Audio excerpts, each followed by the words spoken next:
Joining us on another segment of the Power Play. You can listen on iHeartRadio.com. We have a very interesting guest today. So this isn't just another artist story. It's a survival meeting purpose story.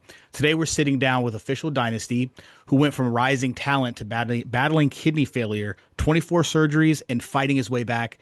Now he's turning pain into power. Official Dynasty, thank you so much for joining us.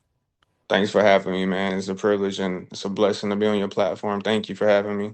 Oh, you're very welcome. We can only have the best, man. So let's really unpack this. So, the Mhm. life-threatening odds, that you fought your way back. But before all of that, take us back to the origin of South Carolina. Where did this story really start?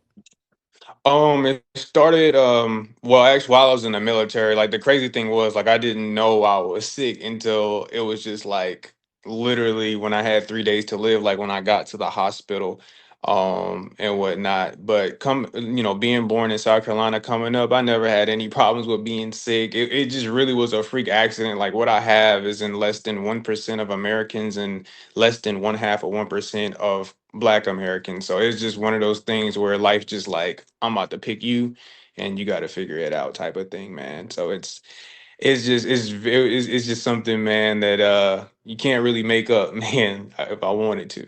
Yeah, let's talk about and unpack that a little bit because, it just Mhm, really had me thinking when I got into this interview. It's like, man, he's living his purpose. There's a mhm, testimony involved, and it's just like, mhm. it really speaks to how limited our time is here, right? And like, whatever you Definitely. dream of, whatever you think of, go for it. Definitely, man, and I was in the process of doing that. You know what I'm saying? While using the military as another option to make my plan A work, and also just networking and utilizing it what it was for, not just going in there just to say, hey, I'm just going to serve and just try to get it over with, but maximizing how I can make the most out of it instead of like looking at it as just like another outlet and not really benefiting from it at all and whatnot. And so, I just I remember 50 Cent said in the interview, like, his album Get Rich or Die Trying was really just a testament to where he was at that time. He said, I'm either going to get rich and change my life or I'm going to die in the process. And so, when he said that, it resonated with me just because I could relate to it on a different scale outside of it just being a street element. But that just can apply to anything in life because, like you said, you never know just when you're going to go, man. And that's just what makes life, life, you know what I'm saying? So, uh, Absolutely. And speaking on that, that's really interesting. You mentioned that because, your name has something very specific in it, Dynasty, right? And so that's like building something. Unpack the brand yeah. identity. Like, what do you want people to take away and the meaning behind Official Dynasty? Talk about that a little bit. Yeah, so Official Dynasty just represents a brand of excellence, sustained excellence. So I'm a huge fan of sports. I played basketball coming up and everything like that. So and hip hop and sports always, specifically basketball, always kind of went hand in hand. So I wanted my name to be my brand and my brand to be something that's marketable and represents who I am and my talent. So just Official Dynasty just represents sustained excellence, no different than when you see in sports when you talk about the great dynasties, the Bulls, the Patriots, the Warriors in basketball, LeBron's run while he was in the Eastern Conference. It was just sustained excellence, and that's what I want to do. That's what I want to continue to do to push the culture forward because I do pride myself on lyricism and great songwriting. And so, I just think, with those type of expectations and maintaining that standard on what I grew up on and what I've known hip hop as to be, that's what I wanted to represent with my music. So that's what I want people to take away from when they hear the name Official Dynasty. Like when you see me on a record, like it's official now. No different than when I watch YouTube reactors, see Kendrick or J. Cole or Drake on the song. They're like, oh, I can't wait to see what he's going to say next because they have that element of just surprise and they know what they're going to get, some form of excellence or something that's just going to make them tie in with the record. And so I just wanted to apply that to myself, my name, and my brand. That's awesome. I really love that because, you can always take something away from sports and the bigger thing is commitment and dedication, right? So it's almost like you're a That's my. lyrical athlete. So you can Hmm. expect that across your brand. You can expect excellence in the lyrics, you can expect excellence in the visuals, in your Hmm. display and like, even your outreaching and talking with me and you're going doing radio runs, stuff like that. Like you can expect excellence Hmm. across the board. So that's incredible. And so we talked a little bit about the lyrics and you're saying you're a lyricist, right? So the Mhm. identifier generally is if you're a fan of X, Y, and Z, then you be a fan of me. So who are those three artists? Let's say if you like these three artists, then you'll like Official Dynasty. Uh, I mean, really, it's like my top five. Honestly, like my top five is like J, Fab, Kiss, Wayne, and I mix and match like 50 Banks in there sometimes. But like if you're like a fan of like just the 90s, really it's like I'm like a modern version of the 90s, if I could describe it, where I just take lyricism and like in this era where it's all about like vibes, I'm just combining the two.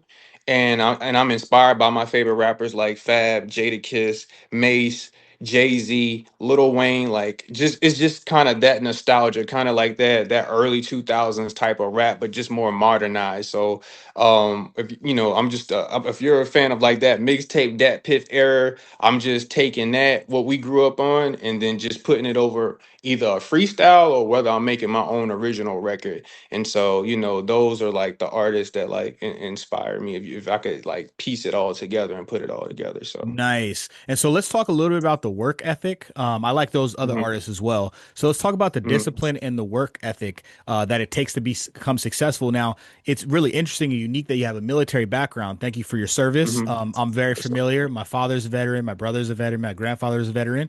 I also went mhm. to West Point Academy as a youth. Okay. So yeah. So you know, and it's interesting because we meet at these points, right? And you know Mhm, that there's a level of discipline, right?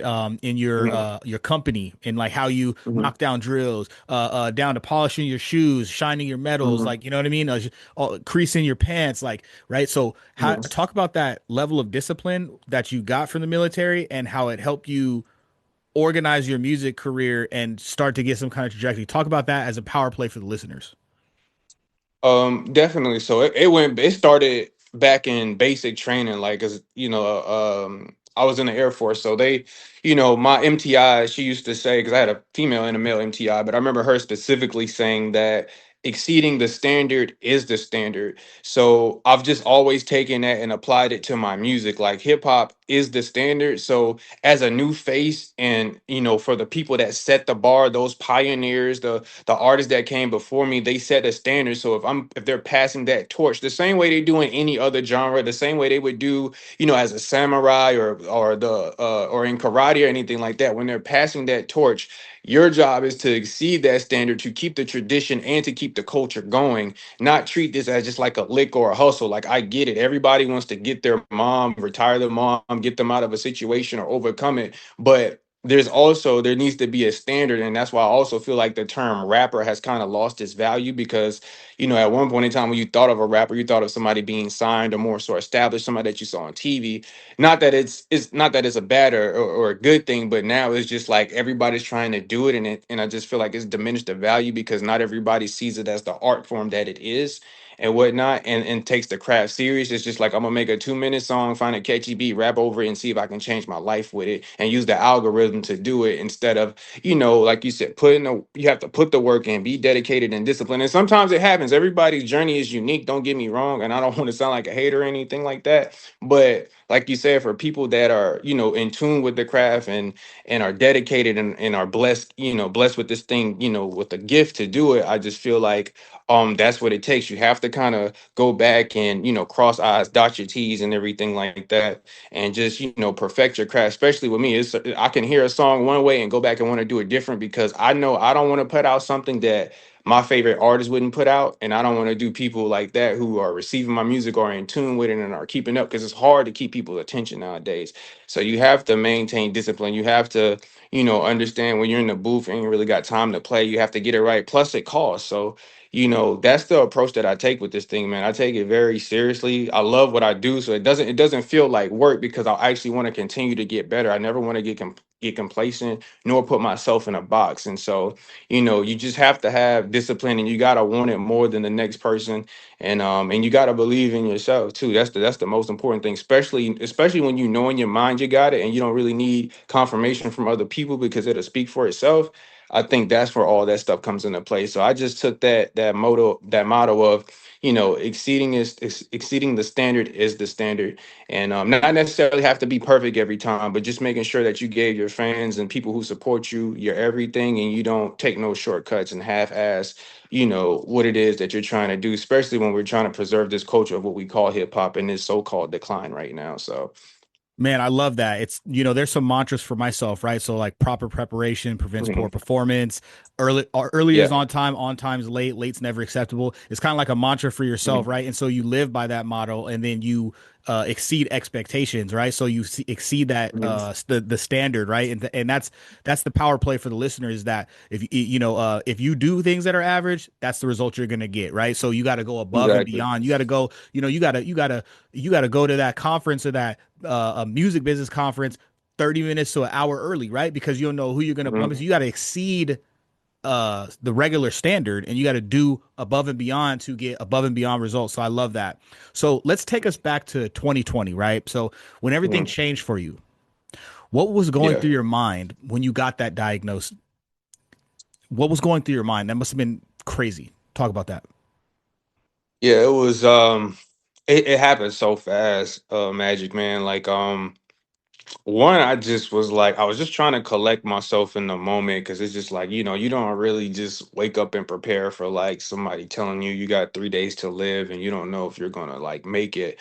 And I didn't have like a will or anything. I just had like my life insurance policy, like for my mom and stuff like that. I don't have any kids or anything, no girl or nothing like that. So it was just me. So as far as that, I wasn't concerned, but it was just, I was just trying to compartmentalize everything and just try to navigate my way through it, because focusing on what I couldn't control was going to make it worse than what it already was. And so just dealing with that pressure, I definitely was like a little nervous, but I was just trying to deal with everything as it comes. I wanted to just, okay, see what the move is and then go from there, like, because I can't control not knowing how I'm going to get through it. So I just took, like, the same motto I learned in the military. I mean, we're always under scrutiny and pressure to get things done, because if you don't get it right, it's technically a crime in there. Like, everything you do is like a violation. So it's not like the civilian world. Hell, being late to work is like a crime. You know what I'm saying? So it's um it's just one of those things, man, where it's kind of hard to describe, because your emotions run rapid. You just don't know, like I'm thinking, like, okay, if I'm going to be out, because the second day, like, nothing changed. So I had like 24 hours. So now it's just like, okay, now I'm just preparing myself for whatever, even if I do have to go. And then I just had this flashback of just like everything that I worked for, and then waking up to that point, they just get it all taken from you. It was tough in a moment to deal with, man. I just thought about how I got to this point, and um I just like basically went with the flow and just see what was going to happen, man, because there's literally nothing you can do, man, when you're getting told something like that, especially when it comes to health, because your body is its own, ecosystem. So I just basically just had just rapid thoughts of just everything being taken away, or how hard I worked to get to this point, and then I just had to deal with reality at the same time, because that's all you can do. But it was nerve wracking. It was disappointing, frustrating, very sad, man. But I just figured, if I'm gonna get through it, I'm gonna get through it. But if I gotta go, then it's my time. We all got a time and a date, so Yeah. it was only inevitable. So that's just kind of how the outlook I had to have in order to keep myself mentally strong in a physical decline. Yeah, and for the listeners, because obviously, people have family members going through certain things. I know my grandmother, I watched her on dialysis close to the end of her Mhm, life. 24 surgeries later and dialysis, 24 surgeries later in dialysis. How do you mhm, survive that mentally? Like, walk us through that. Like, what was your thought processes, and how did you get yourself through that? mhm. I just stayed motivated through the music, knowing that if I could just get the chance to get back, I can make the most out of this, and share the story and just get it out to the world. And then just seeing, my peers and just other rappers, have their moment, and they just only like it just motivates you because you know you just feel like it should be you there, but your time will come when it's your time, and I have to remind myself of that. Um, and I just kept myself spiritually grounded. I know, and like I was saying before, I know that I can't focus on things that I can't control because I already can't urinate. So it's like I'm gonna put more stress. Like I couldn't urinate through that whole process. Like I had bowel movements, but I could not urinate during that whole process. Like my functions was completely gone, man. So that was tough within itself. But um, like my grandmother tells me, man, you gotta take it one day at a time, and it's just really my music kept me going, my family and friends, the support, and just the unconditional love, man. I really had a strong support system because nobody wants to, as a parent too, nobody wants to see their child go before the parent and stuff like that. So for me, I kept myself in tune with hip hop and everything because that's where my mind was, just music. Once I got back and just trying to pay attention to where the culture and everything was going, and I just kept myself spiritually grounded, focused on what I controlled, did everything that doctors told me to do, and then I could live with whatever results was after that because I wasn't going to sit around stressing and moping. It was tough, it was hard, but like I already had in my mind, if I'm gonna go, if this thing is gonna take me out at any point, it is what it is. But if not, I'm gonna just keep on pushing for myself and my family and friends, and when I get my chance to get back on my feet and get back to doing what I love and the music, then that's what's gonna keep me going because that's really my focus now. So Yeah. that's really was my mindset, man. Through that, it was easier said than done. Now that we're talking, because I'm actually still battling health complications, but man, it's just a testament of just willpower, man, and mental fortitude.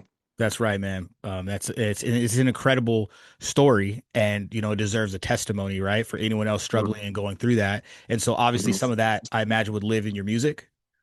Yeah, definitely. Like when I first got back, I formatted my first couple of singles, almost like in an album format to start building my brand and sharing that story. Because I also and then I just sprinkle it in bits and pieces here while also just maintaining a creative mind and making different records and just building my catalog back up.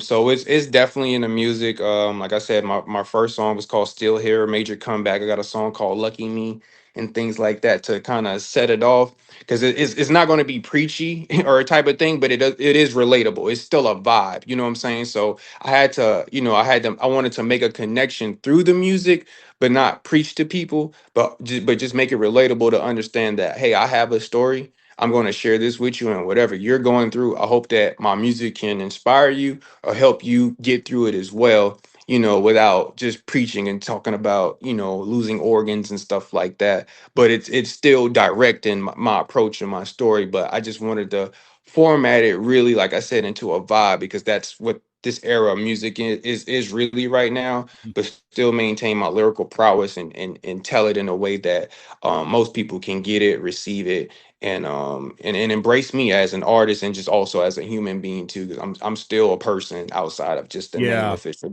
And then So that's the interesting thing for me to like think about, like, what you're doing is mhm, essentially, music, right?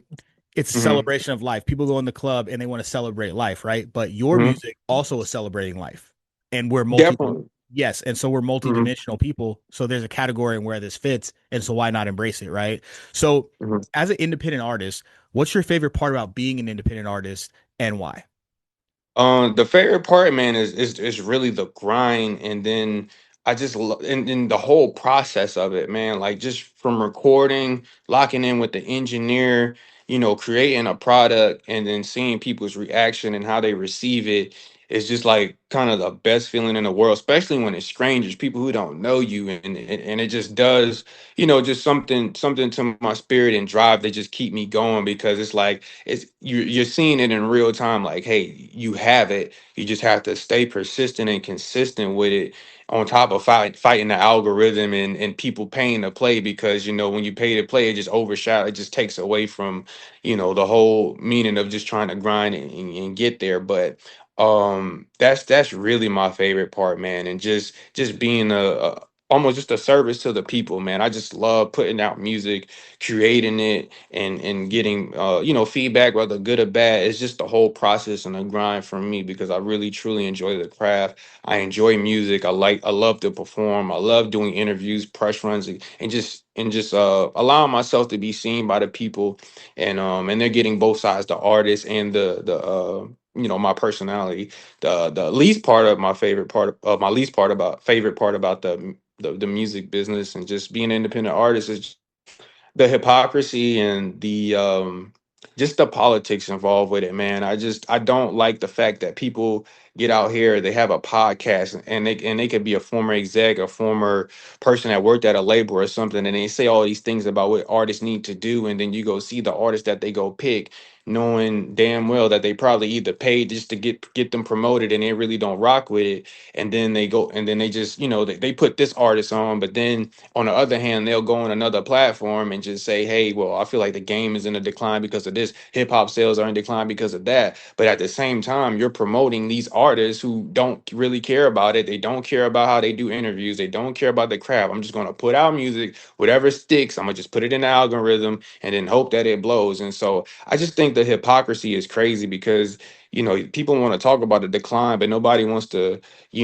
fine. You don't really see the A&Rs like that, like you see, because everybody's paying just to get on, regardless if they're good or not. So you're talking about you're finding talent, but you're really just looking for the next check and hoping that a artist has a song just good enough or popular enough that can get your name out there so you can co-sign it. So Yeah. that's the only thing I don't like, man. And I just feel like if you're going to preserve culture and keep pushing this thing, what we call hip hop forward, I just feel like it needs to get done the right way. And I get it. It's the music business and it's 90% business, 10% talent, but don't tell me you're looking for talent when all you're doing is just looking for another check. And I just because music is so lucrative, I just feel like if you are who you say you are, then I feel like there shouldn't be such an imbalance, you know what I'm saying, right Yeah, now and in terms of unpack that a little bit more. Unpack that a little bit for the listeners because Mhm. obviously that can be discouraging for many artists, Yeah. right? And so, what would you tell an artist because of those things who feels like quitting right now?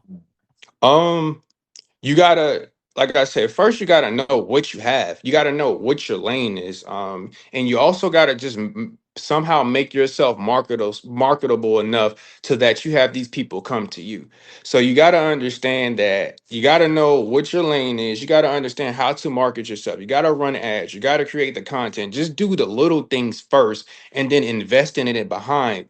Build your catalog, and then if you want to go back and invest in content and do that. It's so many ways to get around to doing it.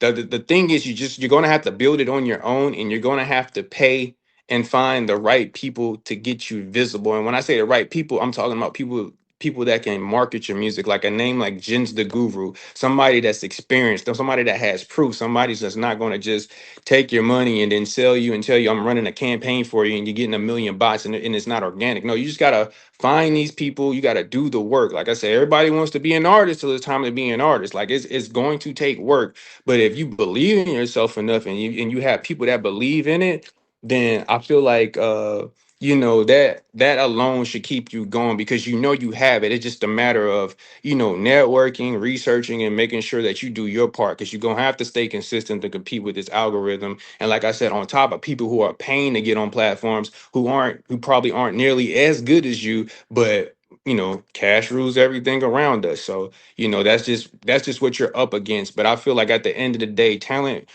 will prevail on top of having a business mind and just knowing how to navigate your way through everything. So that's just my biggest thing, man. Just believe in yourself, but also understand the business that you're getting into because you wouldn't apply for a job that you don't understand the industry of. So if you're not, like I said, if you're not taking shortcuts and you're not treating this as a lick, then that's the approach that I strongly recommend that you take because it's going to work. It's just a matter of time. You just have to be willing to invest and understand where to put your money and when to put the money up for whatever it is you're trying to do, especially when it comes to music, because all it takes is one song. So just stay encouraged, stay in belief, keep working. It sounds cliche, but if you know you're good enough, nothing's gonna get in your way. The only thing that'll stop you is you. I promise. I'm going Amazing. through the same things right now. I'm going through the same thing because I'm right now for if I could say this last thing, Magic, like I'm basically at a point where I'm like a restaurant. People can smell the food from outside and they're like, but I'm still working on reeling them in because they can see the name. But like I said, you wouldn't have a business without a commercial, right? So, I gotta continue to put money in marketing and stuff like that. So I'm right at that point to where I can get these people in this restaurant and serve them and continue building the audience. And once you get them, you got them. Once if you stay consistent. So that's really, if I could describe myself to people, that's like where I'm at right now. They can smell the ingredients. They can smell what's in the kitchen, and they're wondering, man, this smells good. But I got to keep luring them in to make them want to actually come and eat. That's incredible. That's motivation for you guys. The takeaways: build a great team. Look at yourself as like a real business, right? Like, the shop's open, and when you think about that restaurant he's talking about, there's a lot of stuff on the menu. So what do you got to serve? Hmm. And the music is your commercial. Find your Hmm. audience, find your team, and there's anything that you can do. Like, it's there's just so many options, you guys. So I just want to say thank you so much for being here. From surviving a life-threatening battle to Hmm. stepping back into the booth with something to prove. Official Dynasty isn't just making music, he's documenting that survival in real time. He's giving you quality music. This isn't just a comeback, it's a takeover. Thanks so much for Yeah. being here, Official Dynasty. Is another Yeah. segment of the Power Play, MagixTheman, back at you again with some more information. Thanks so much for having us. All right. Thank you, guys.